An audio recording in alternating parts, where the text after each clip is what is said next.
C'est marrant parce que hier, je crois que je regardais une vidéo justement sur ça. Et il y a une personne qui a dit qu'à la base, c'était pas censé être un dupe de Yum Bougie Marshmallow.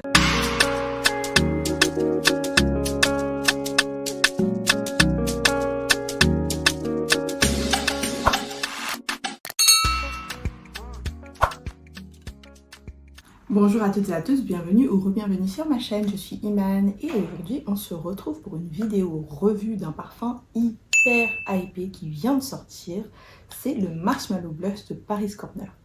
Avant de commencer, comme d'habitude, senteur du jour. Donc ma senteur du jour, c'est un parfum que je viens de recevoir, donc je voudrais déjà remercier la marque Majouri qui m'a envoyé son fameux Imperial Vanilla. Donc je l'ai reçu hier et ça va être mon premier jour de full wear. Vu le nom, vous pouvez savoir que c'est un parfum vanille. Et vous savez que la vanille, c'est ma note préférée en parfum. J'ai une belle collection de vanille. J'avais vraiment hâte de tester celui-ci. J'ai fait une vidéo unboxing et premières impressions que j'ai postées en short. Et la revue complète viendra la semaine prochaine. Mais je suis très très contente. Si vous avez vu les premières impressions, vous savez déjà ce que j'en pense à peu près. Mais la revue complète est nécessaire pour avoir tout ce qui va être l'évolution, le sillage, la projection, la longévité. Donc c'est en général comme ça que je fonctionne quand je reçois un nouveau parfum. Et c'est pareil d'ailleurs sur le Marshmallow Blush. J'ai fait d'abord unboxing et premières impressions. Et maintenant je vous fais la revue complète. Donc mettez-moi en commentaire votre senteur du jour. Et c'est parti. Alors avant de commencer, déjà vous pouvez voir que j'ai changé l'angle. Je veux tester cet angle-là, voir si ça passe peut-être mieux. Je fais plein de tests en ce moment sur mes vidéos pour voir ce qui vous plaît le plus. Donc n'hésitez pas à me mettre en commentaire si vous avez des feedbacks sur les note cards notamment, sur cet angle-là, si vous préférez cet angle-là à l'autre, etc., etc. Donc, Marshmallow Blush, contrairement aux autres revues, revue habituelle où je prends des tonnes de notes parce que c'est des parfums que je commence à tester.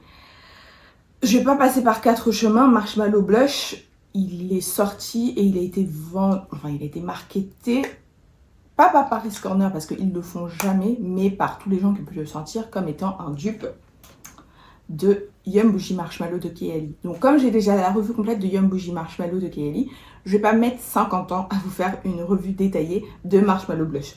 Le plus important, je pense, pour toutes les personnes qui regardent, et moi aussi quand je regarde des vidéos sur des parfums qui sont dits être des dupes, ce qui m'intéresse, c'est savoir comment les deux sont comparés. Donc, Marshmallow Blush de Paris Corner. C'est marrant parce que hier, je crois que je regardais une vidéo justement sur ça, et il y a une personne qui a dit qu'à la base, c'était pas censé être un dupe de Yum Bougie Marshmallow, qu'apparemment Paris Corner disait que c'était un parfum sur lequel ils avaient déjà commencé à travailler. Et comme par hasard, Kayali a sorti le Yum Bougie Marshmallow et le Marshmallow Blush est sorti et qu'il est très ressemblant. Je sais pas si je crois vraiment à cette version-là. Si cette version-là est vérifiée, pour moi ça veut certainement dire qu'il y a une taupe au niveau de Kayali qui vend les informations limite à Paris Corner, parce que c'est impossible qu'ils aient créé ce parfum là avec le nom, les notes, sans avoir eu l'information de Kayali. En tout cas moi j'y crois pas personnellement. Donc Marshmallow Blush, je vais pas vous passer par 4 chemins, je pense que même mon discours vient de vous le dire. Il est très très très très ressemblant à Yum Bougie Marshmallow. Donc c'est un parfum avec une ouverture vanille citronnée, un côté poudré marshmallow et un peu de fraise aussi, genre milkshake fraise. C'est pour moi 90% ressemblant au Kayali, je vais pas vous mentir, 90%. Pourquoi je dis ça? Parce que pour moi, vous savez quoi, je vais mettre aussi le Kayali sur l'autre bras. Pour moi, les différences que j'ai trouvées en les portant, je trouve que le Kayali est beaucoup plus aérien. C'est un peu comme l'idée que, enfin, la conclusion que j'ai eue sur Cair Felicity versus Silk Santal. En fait, celui-là va plus vite au dry down que celui-ci. Celui-ci prend plus de temps à s'installer. Il souffre quand même en légèreté. Et au fur et à mesure, les notes plus sucrées s'installent. Là, en fait, le Yum Bougie Marshmallow, pour moi, c'est le dry down de le marshmallow blush, pardon, c'est le Dry Down de Yum Bougie Marshmallow. Une autre différence majeure, c'est que je sens plus le citron dans celui-ci que dans celui-ci. Mais je sens plus la noix de coco dans celui-ci que dans celui-ci. L'autre différence majeure, c'est que si vous avez vu ma revue de celui-ci, sur moi, il n'avait pas une très bonne longévité. Même si c'est un parfum intense et que beaucoup de gens, justement, disaient qu'il avait une très bonne longévité. Sur moi, il n'avait pas une très bonne longévité. Celui-ci a une meilleure longévité. Une meilleure projection, un meilleur sillage, meilleure longévité que celui-ci. Peut-être aussi parce que, du coup, en tout cas, sur moi, il est plus intense. Donc, je peux comprendre qu'il performe mieux sur tous ces indicateurs-là. Par contre, quelque chose qui est similaire sur les deux, c'est la présence ou plutôt la disparition assez rapide de la fraise. Je trouve que la fraise ne dure pas très longtemps dans aucun des deux. En même temps, c'était pas un parfum fraise à la base. Donc je peux comprendre. Donc ouais, vous avez vraiment cette ouverture vanille citronnée qui me rappelle beaucoup, je l'ai dit dans la revue, qui me rappelle beaucoup le Capri Nuit Bottle de Kayali. Et ensuite, on va dans ce côté plus crémeux, marshmallow, donc crème de coco plutôt. Même si c'est vrai que là, le coco est moins présent, je trouve. En tout cas, à mon nez, sur les 3, 4, 5 essais, parce que finalement, je me suis retrouvée à le porter vraiment, vraiment beaucoup. J'ai porté seule, j'ai porté en layering, et je sais pas, il y a plein de parfums que j'avais juste envie de mettre quelques sprays de celui-ci au-dessus. Donc, ouais, pour moi, c'est 90% similaire. Différence majeure, ça va être la performance, ça va être le citron au début, qui est pour moi plus présent dans ça que dans ça, et le coco qui est plus présent dans ça que dans ça. Donc, si... Après, je vais pas vous mentir, Paris Corner, ils réussissent quand même à bien travailler leur dupe Kayali, qu'on se ment pas, que ce soit sur la collection Caïr. Ils sont tous très bien. Il y a beaucoup de gens même qui préfèrent les dupes Paris Corner aux originaux de Kayali, c'est pour vous dire. Après, moi, la raison pour laquelle souvent je passe sur les dupes de Paris Corner, qu'on se ment pas, c'est que déjà, en général, les Kayali, je les achète en 10 ml. Et souvent, les Kayali sont connus pour, au début, être moins performants. Et quand un dupe sort et il fait la moitié du prix et meilleure performance, en général, moi, j'ai aucun problème à aller sur le dupe, vous savez. Je sais qu'il y a beaucoup de discussions sur le côté, entre guillemets, éthique des dupes. Mais moi, vous savez que mon rideau, c'est de sentir bon. Sentir bon, ça ne devrait pas être une question de prix. Donc, j'ai aucun problème à acheter des dupes.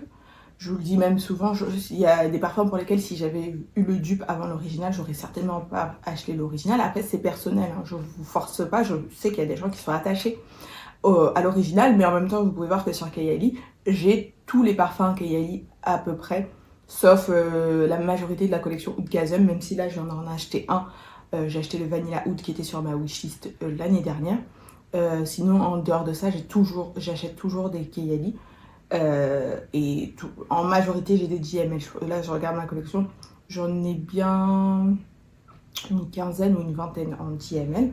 Donc voilà, en tout cas, c'est une très belle, je vais dire création, non, c'est un très beau dupe, c'est pas une création originale, et je vais vraiment le porter parce que c'est un ADN qui malgré tout est très très très plaisant. Je pense que c'est même un ADN, je sais plus si je l'avais dit dans cette vidéo là, mais je pense que c'est un parfum qui peut être, un ADN qui peut être facilement parfum signature. Je pense que ça, même en cadeau, ça doit être quelque chose qui passe assez bien. Parce qu'il n'y a rien de gênant en fait dedans, c'est pas trop sucré, ça a quand même ce côté aérien, c'est très plaisant, c'est féminin. Donc que vous alliez sur la version Kayali ou que vous alliez sur la version Paris Corner, je pense que ce sera un sans faute de toute façon. Ah oui, un truc peut-être que j'ai oublié de mentionner sur le Marshmallow Blush, ça vient de me revenir. Il y a quand même, c'est pour ça que je dis 90%, il y a quand même un côté où il est, surtout pendant les 10-15 premières minutes, il est quand même un peu plus synthétique que le Kayali, je vais pas vous mentir, il y a quand même une odeur limite de plastique pendant les 10-15 premières minutes. Après, ça s'estompe un petit peu, mais si vous êtes sensible à ça, je vous conseillerais pour le coup d'aller sur le Kayali. Moi, je dirais je supporte parce que j'ai d'autres parfums qui ont ce côté un petit peu synthétique. Je pense que c'est surtout le côté fraise qui a tendance à être très synthétique. Malheureusement, ils n'ont pas forcément réussi à bien travailler ici, mais Kayali a quand même réussi à bien travailler. Il n'y a pas ce côté hyper synthétique comparé à ça. Voilà. C'est la fin de la vidéo. Alors dites-moi ce que vous en avez pensé. Dites-moi si c'est un parfum que vous êtes tenté d'acheter. Dites-moi si vous avez senti le Kayali et ou si vous avez senti le Paris Corner. Et donc donnez-moi vos avis sur les deux ou sur celui que vous avez senti. En tout cas, comme je le disais juste avant, moi j'ai aucun problème avec les dupes.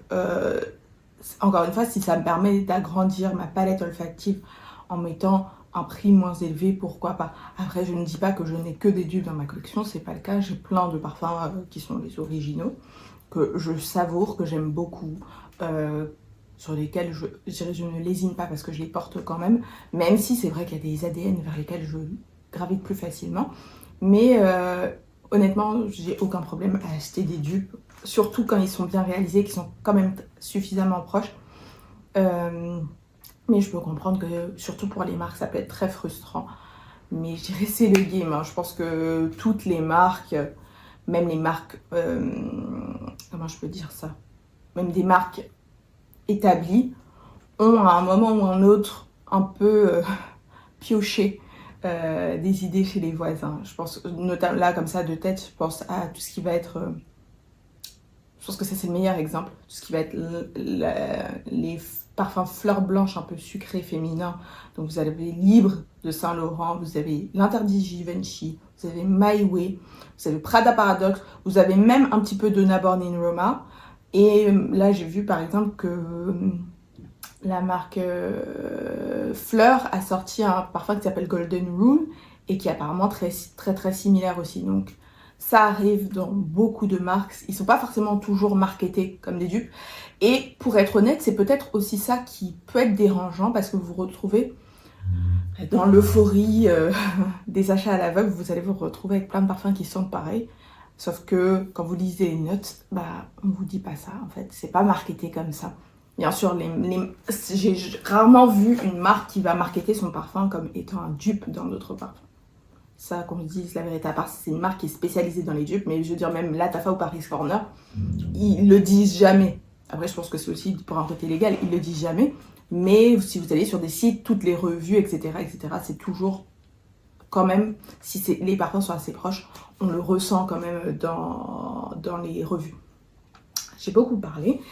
Donc voilà, c'était mon avis sur ce chef-d'œuvre, sur ce dupe Paris Corner. Merci beaucoup d'avoir regardé la vidéo et on se retrouve dans quelques jours. Bye!